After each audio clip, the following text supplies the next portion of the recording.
Early Jewish Christian theology presents a profound paradox regarding human suffering, commanding believers to respond to inevitable, disruptive afflictions with absolute joy. These trials are unexpected collisions that break normal equilibrium. The Greek verb indicates the sufferer does not seek these moments out, they are stumbled into. James 1:2-4 functions as the foundational programmatic statement for the text, providing the architectural framework for processing these sudden disruptions. Looking at this uncial Greek manuscript, we find the raw syntax of this command: "Count it all joy, my brethren, when you meet various trials." This instruction serves as the entry point into a multi-stage process designed to leverage spiritually neutral trials into comprehensive character integration. The specific Greek phrase, "pason charan," all joy, establishes a rigid requirement for unmixed emotion, free from ambivalence or internal division. Here is the linguistic distinction between happiness and joy. Happiness is linked to a happening, entirely dependent on external circumstances. Joy, or charan, is the realization of ultimate salvation, independent of events. This deliberate decoupling from external comfort rejects the surrounding culture's highest ideal. Epicurean philosophy identified the pursuit of pain avoidance and circumstantial comfort as the defining characteristic of a good life.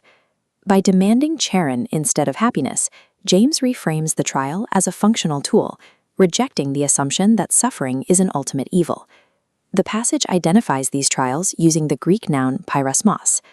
The text separates pyrasmos from Deuteronomic theology, where suffering was traditionally viewed as a punishment for prior sin.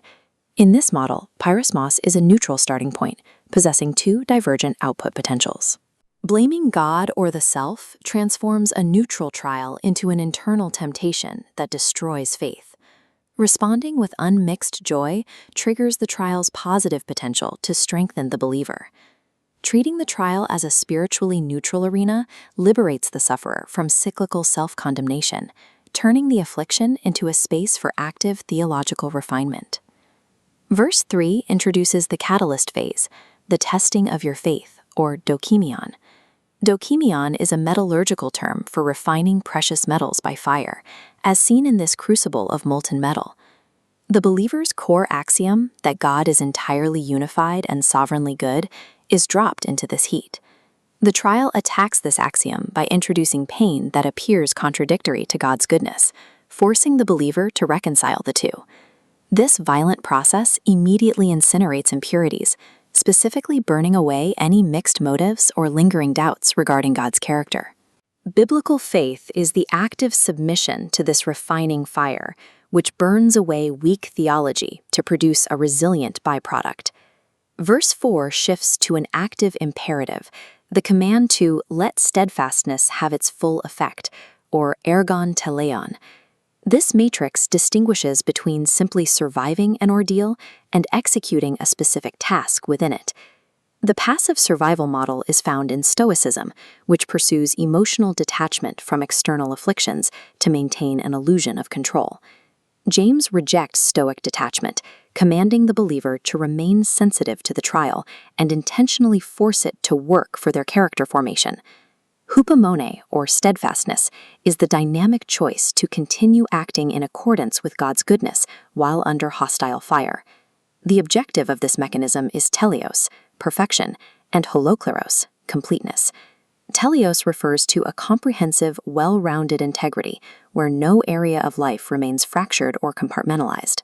This circular flowchart linking joy, tile, testing, and steadfastness demonstrates how each phase requires the success of the previous one.